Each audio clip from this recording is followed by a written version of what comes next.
Et avant de commencer cette vidéo, je voulais vous dire que j'ai ouvert une chaîne Twitch, donc n'hésitez pas à aller follow la chaîne, le lien est dans la description sous la vidéo. On se retrouve là-bas pour vivre de nouvelles aventures tous ensemble. Ça, je vous avoue que ça me fait du bien. Je retrouve un peu ce contact qu'on peut avoir quand on fait des séances de dédicaces, cet échange entre vous et moi. Et ça me fait plaisir, donc n'hésitez pas à aller venir faire un tour. Et avant de vous lancer un petit extrait de ce que je fais sur ma chaîne Twitch et de lancer principalement ce nouveau journal de bord, je vous invite à évidemment vous abonner à la chaîne. Ça fait toujours plaisir, ça soutient. Merci à vous.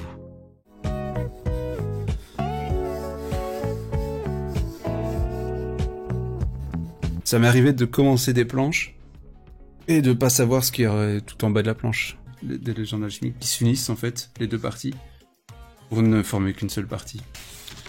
Là, j'ai fait des petits dessins. Ah merde. Mon Dieu, regardez avec quoi je vais devoir dessiner.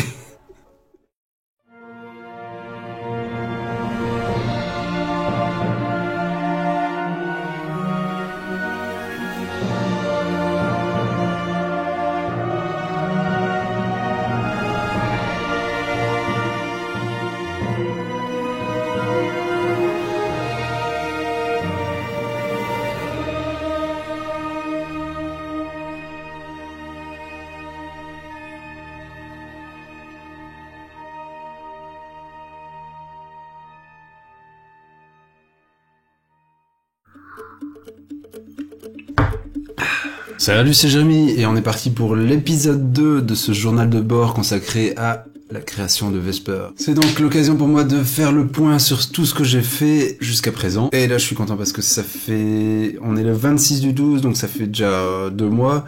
Et j'ai terminé donc tous les designs des personnages du tome 1 de la BD. Idéalement j'aimerais déjà faire ceux du tome 2, mais je commence un peu à être impatient de commencer les planches, alors on verra si j'arrive jusqu'au bout. Autrement dit, ça fait aussi 2 mois que je gagne pas un rond, parce que là, je suis pas payé pour faire ce que je suis en train de faire. Donc c'est parti, pour faire un tour de tout ce qui a été fait. Alors avant propos, il faut savoir que j'ai aussi bénéficié de l'aide d'un ami sur toute la création de l'univers. Il s'appelle Sylvain Arlot, c'est un créateur de jeux vidéo, un passionné de jeux de rôle et tout ce qui touche à la fantasy en général. Donc le fait de l'avoir à mes côtés, ça me permet aussi d'avoir un regard extérieur sur ce que je suis en train de créer. Et je vous avoue que l'univers devient tellement vaste, prend tellement d'ampleur que moi-même il m'arrive de m'y perdre. Donc ça m'est bien utile d'avoir quand même quelqu'un qui m'aide à y voir plus clair dans tout ce... Je veux pas dire ce fourbi, mais dans tout ce dédale de personnages qui se croisent et qui s'entremêlent. Donc Sylvain il est bien sympa, il m'aide il relit mon scénario, et en fait il va pas me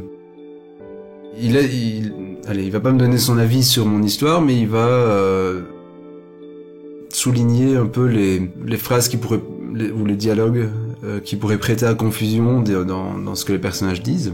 Et aussi me faire poser certaines questions que moi, en tant que regard unique, je penserais pas forcément, mais lui, du fait qu'il a un regard extérieur, il se pose aussi certaines questions qui me permettent d'améliorer aussi le récit en cours. Ah oui, avant de vous montrer les nouvelles illustrations que j'ai faites, les nouveaux designs, j'ai aussi bossé sur le design que pourrait avoir la carte. C'est vrai que j'aime bien l'idée d'avoir un jeu de cartes et une BD qui soit homogène, donc avoir un rendu manuel, un rendu traditionnel dans la technique, puisque plus grand monde utilise encore des techniques traditionnelles pour ce qui est BD et jeux. Donc je m'étais dit ce serait sympa de pousser le truc à fond et d'avoir un jeu de cartes qui soit aussi fait à la main.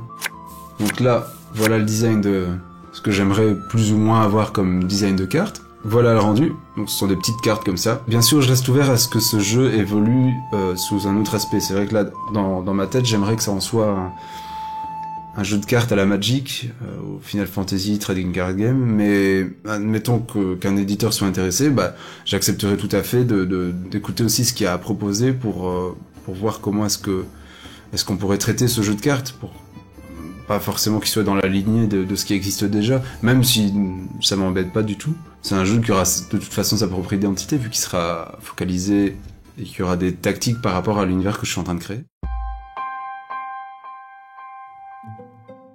Alors donc oui, vous avez vu la carte. Moi donc, ça fait 2 mois que je crée des visuels qui ont pour but de figurer sur ces cartes. Et je sais pas à combien j'en suis là, j'en ai peut-être fait une 50aine. Donc des armes, des personnages. Je vous mettrai tous les visuels par la suite. Mais en cours de route, avec Sylvain, on est quand même revenu sur sur le projet de ce jeu vidéo. Bien sûr, il faut qu'on en parle avant avec Dargo. Donc là à l'heure où je vous parle, vraiment, on a juste l'envie et l'idée de vraiment en faire un jeu vidéo qui serait sur PC et sur téléphone portable, sur mobile. Et là, je vous parle vraiment de projet. Donc c'est possible que quand vous verrez cette vidéo, il n'y ait finalement pas eu de jeu qui est sorti, ou qui soit en cours, qu'il n'y ait pas de projet en cours. Auquel cas, je vous expliquerai en cours de route pourquoi ça n'a pas abouti. C'est aussi ce qui fait l'intérêt de ces vidéos. Parce que je pense que c'est aussi utile de montrer ce qui n'a pas abouti, parce que le pourquoi de ce qui n'a pas abouti permet aussi d'en tirer des leçons. Et je crois d'ailleurs que ce sera l'objet d'une prochaine vidéo, à savoir que j'ai eu envie de faire un projet à un moment donné, et ça n'a pas abouti. Et c'était vraiment, je voyais un peu grand, mais je m'étais dit pourquoi pas, mais ce sera l'objet d'une prochaine vidéo, ça promis. Donc ce projet de jeu pour PC mobile que j'ai avec Sylvain, ce serait de faire une BD JV, donc une bande dessinée et jeu vidéo à la fois. À l'heure actuelle, il existe déjà des BD, comment on appelle ça, je sais plus, qu'on peut scroller et lire comme une BD normale, qui est déjà une évolution qui change des BD qui sont adaptées en PDF, enfin, au format BD lisible sur internet. Ici, ce que je voudrais, ce serait donc avoir une BD où on fait tourner comme ça les cases, et pendant les phases d'action, jouer les phases d'action en vrai jeu vidéo. Ce qu'on imagine, donc ce serait un jeu de rôle où on fait glisser les personnages sur un damier et qui permettent certaines techniques, donc ce serait un peu plus tactique, RPG tactique. Donc ça, c'est le projet qu'on aimerait faire avec Sylvain. Et on se servirait évidemment de tous les visuels créés pour le jeu de cartes aussi. Et je dois dire que Sylvain, ça me fait plaisir, est assez enthousiaste à cette idée, et il serait prêt à se lancer dedans, mais il faut savoir que pour lui, c'est quand même 1 an de boulot quasiment. C'est pas un petit jeu comme ça, non, ce serait un vrai jeu vidéo.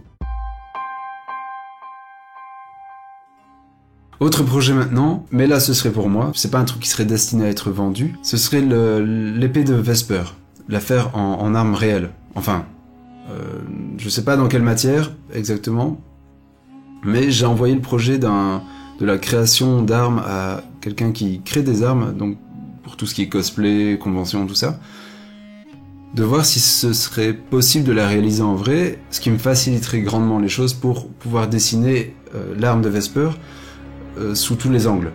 En tant que dessinateur, c'est un vrai bénéfice ce serait un vrai bénéfice d'avoir cette arme réalisée en vrai. Donc ça, pareil, c'est en cours. On verra ce que ça va donner, j'en sais rien. À savoir que l'épée de Vesper, c'est donc Zarak, qui a la capacité de se transformer en arme blanche. Il a tout un arsenal d'armes dans lequel il peut se transformer, c'est selon la volonté de Vesper en fait. Mais évidemment, l'arme principale, celle dont Vesper se servira souvent, ce sera l'épée à une main. Ah, ça j'aimerais bien que ça fonctionne. Petit plaisir personnel. Ah oui, le jeu de cartes. Le jeu de cartes, j'ai fait un dossier de présentation rapide que j'ai envoyé à un éditeur. Je vais quand même pas dire lequel parce que si ça prend pas, j'essaierai chez un autre. J'aimerais vraiment que ce jeu de cartes soit édité par un éditeur traditionnel avant d'opter pour le financement participatif sur internet. Parce que comme vous le voyez, il commence à y avoir le projet d'un jeu vidéo, le projet de la BD, le projet du jeu de cartes. Et je crois que seul, j'y arriverai pas. J'ai vraiment besoin de soutien pour les autres parties, d'avoir un regard extérieur sur chaque projet. Donc là, le 26 décembre 2019, on a comme projet qui est sûr, c'est donc la BD, qui est quasiment sûr, parce que j'aurai tout le matos pour le faire, c'est le projet de jeu vidéo bande dessinée, et qui est encore en suspens parce que je sais pas encore comment ça va être fait, c'est le jeu de cartes. 3 projets, qui sont tous les 3 liés à Vesper. Le jeu de cartes englobe le tome 1 et le tome 2 de Vesper. Le projet de jeu vidéo relate les événements du tome 1 de Vesper, donc on pourra lire le tome 1 et jouer avec tous les personnages qui apparaissent dans le tome 1. Si on se rend compte en cours de route qu'il n'y a pas assez de matos pour faire un jeu vidéo avec un sérieux contenu, donc en termes de durée de vie de jeu, on attendra peut-être le tome 2. Mais je crois avec Sylvain qu'on a pas mal d'idées pour dire d'avoir un jeu complet. Évidemment, tous ces projets, si les 3 aboutissent, il faudra que toutes les parties concernées se concertent pour avoir vraiment une clarté au niveau de la communication, que vous compreniez bien tout de suite de quoi il s'agit. Mais ça, c'est pas encore la question. Il faut attendre qu'on ait assez de matos pour pouvoir en parler avec les parties concernées. Maintenant, les visuels. Je vais pas faire comme la dernière fois, je vais juste vous les passer en toute vitesse, comme ça vous pouvez les voir.